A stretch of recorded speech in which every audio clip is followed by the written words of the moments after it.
اس کا مطلب ہے ان کے لوگ ان پہ قاری خلیل الرحمان پہ یقین کرتے ہیں، ہم امام اعظم امام الائمہ امام اعظم ابو حنیفہ رحمۃ اللہ تعالی کے اصول اور ان کی تشریعات قرآن و سنت پر یقین رکھتے ہیں۔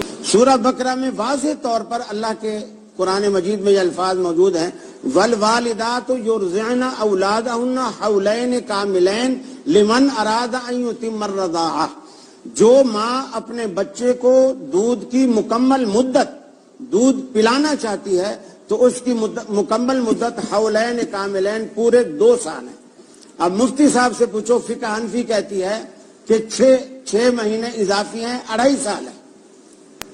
2 سال کے بعد وہ اس کا دودھ پی نہیں سکتی، شریعت نے ایک حد مقرر کر دی، اور یہاں بھی وہ اجتہاد کر رہے ہیں اور وہ قرآن کے بالکل صریحاً خلاف ہے۔ ہم بھی مسلک دیوبند کے لوگ فقہ حنفی کو فالو کرتے ہیں۔ مدت رضاعت 2 سال، 2 سال کے بعد ایک دن بھی ہم الاؤ نہیں کرتے، اجازت نہیں دیتے کہ اگلے جیسی، اور قمری اعتبار سے 2 سال۔ تو 2.5 ماہ کیوں لکھا ہے پھر؟ جی 2.5 ماہ کیوں لکھا ہے؟ نہیں لکھا، کہہ رہے لکھا ہے؟ نہیں تو 2.5 ماہ کیوں لکھا ہے پھر؟ جی 2.5 ماہ کیوں لکھا ہے؟ نہیں لکھا، کہہ رہے لکھا ہے؟ نہیں وہ تو مدت رضاعت نہیں،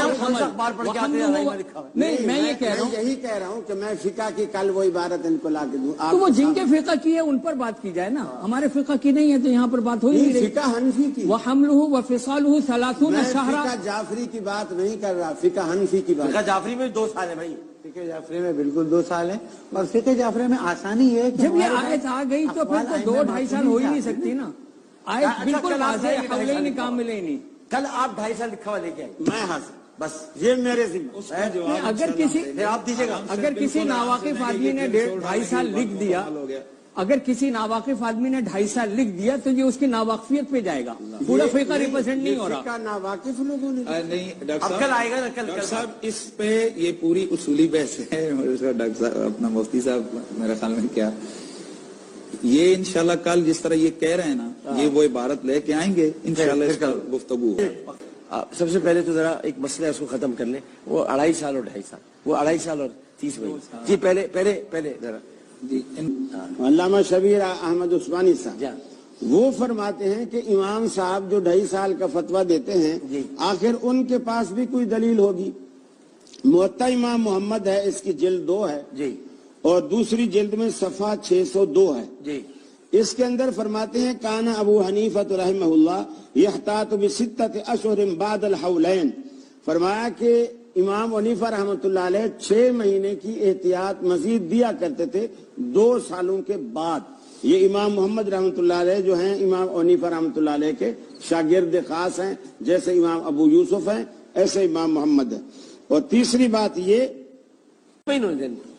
آج کوئی اور کچھ نہیں آگے، ہم مانتے ہیں امام صاحب نے 30 مہینے کا ہے، تو پھر یہ کس چیز کے والے دے آج اپنے لیے دے رہے ہیں، ہم مانتے ہیں۔ آج نہیں، دیکھو یہ آج مانے ہیں، نہیں دیکھیں یہ مانے نہیں، بڑے زوروں سے منوایا گیا ہوں۔ ڈاکٹر صاحب میں اگرچہ ان کا اسٹیپ کولیگ ہوں کہ تھوڑی دیر سے آیا،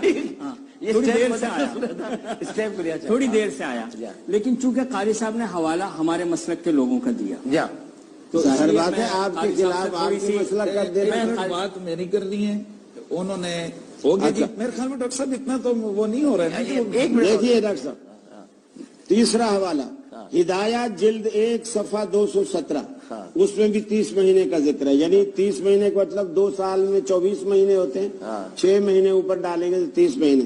ہدایات جلد 1 صفحہ 217، مختصر قدوری صفحہ 152، در مختار جلد 1 صفحہ 202، یعنی وہی عبارت جو وہی چل رہی، اور مبسوط امام سرخسی کی جلد 5 اور سرخسی کی اور جلد 5 صفحہ 136، بدائع و ثنائے جلد 4 صفحہ 6، اور شرح ہدایہ ہے العنایہ، اس کی جلد 3 ہے صفحہ 441۔ امام تفتزانی کو چھوڑ دو، انہوں نے بھی یہ کہا ہے۔ چلے اب ادھر آ جائیں، سارے یہی فتویٰ دے رہے ہیں۔ صحیح، چلے انہوں نے کتنی زیادتی کی ہے، اسی ہدایہ کی جنہوں نے حوالے دیے ان کی شروعات میں بڑا واضح طور پر لکھا ہے کہ امام صاحب کا قول یہی ہے، والفتوى علی قول الصاحبین، فتویٰ صاحبین کے قول کے اوپر ہے، تو تو غیر یعنی فتویٰ کس پر ہے؟ 2 سال کے اوپر ہے.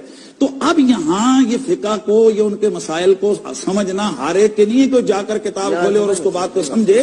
ان مسائل کی تنقید ہوتی ہے, اس کو دیکھنا پڑتا ہے یہ مسئلے کا, اس فقہ کے اس مسئلے کی حیثیت کیا ہے. تو اب گویا بات یہ کلیئر ہو گئی کہ فتویٰ صاحبین کے قول پر ہے, 2 سال ہی مدت رضاعت ہے. لیکن جو امام اعظم ابو حنیفہ رحمۃ اللہ تعالی علیہ کا قول ہے وہ احتیاط کی وجہ سے, یعنی اس احتیاطاً ان کی یہ بات کہی گئی ہے, وگرنہ فتویٰ 2 سال پر ہے. اور دوسری بات یہ کہ حضرت نے کہا کہ امام ابو حنیفہ رحمۃ اللہ علیہ کی ہم وہ نہیں کر رہے, ہم فقہ حنفی کا دفاع کر رہے ہیں. اور ابو حنیفہ رحمۃ اللہ علیہ کو جو ہے یہ جملہ نہیں کہا, نہیں, میں نے یہ بات انہوں نے کہا, میں نے کہی کہیں ہم فقہ حنفی کا دفاع نہیں کر رہے, فقہ حنفی کا دفاع کر رہے ہیں, امام ابو حنیفہ کا دفاع نہیں کر رہے. اور یہی میں نے یہ بات بھی کہی کہ ہم امام ابو حنیفہ آپ نے تصدیق کر لی, آپ نے امام ابو حنیفہ کی وجہ سے تو ہے, تصدیق کر لی. اب آپ دیکھیے یہ ایسی ہستی کو انہوں نے, حالانکہ جو عزت اہل حدیث امام حنیفہ کی کرتے ہیں یہ نہیں کر رہے, ایسی ہستی کو انہوں نے امام بنایا جس سے آپ جان چھڑانا چاہ رہے ہیں, جس سے جان چھوڑ. آپ عزت کرتے ہیں. ایک منٹ, جعفر منصور کی فقہ حنفی جو ہے, فقہ حنفی نام ہی ان کی طرف منسوب ہے, امام اعظم کی طرف. ابو حنیفہ رحمۃ اللہ علیہ انہی کی کنیت, اب نام ہی فقہ حنفی کا انہی سے منسوب ہے. فتوے مان رہے امام حنفی تو دین حنیف سے نکلا ہے بھائی. سنے تو صحیح, دین حنیف سے نہیں نکلا, ابو حنیفہ سے نکلا ہے. اچھا, اور اس کے بعد ابو حنیفہ دین حنیف پہ نہیں. اچھا, اور فتوے لے رہے ہیں امام محمد کے. فقہ محمدی کا ہو, کیوں نہیں کہتے؟ وہ تو پھر اہل حدیث بن جائیں گے اگر فقہ محمدی کہیں گے تو. فقہ محمدی کہو, فقہ یوسفی کہو, لیکن نام فقہ کا بڑے امام کے نام پر ہے اور فتوے اس کے مانے نہیں جا رہے. اور دوسری بات یہ کہ جب امام صاحب کے فتوے ہی نہیں ماننے تو تمہارے مقلد ہونے کا فائدہ کیا ہے؟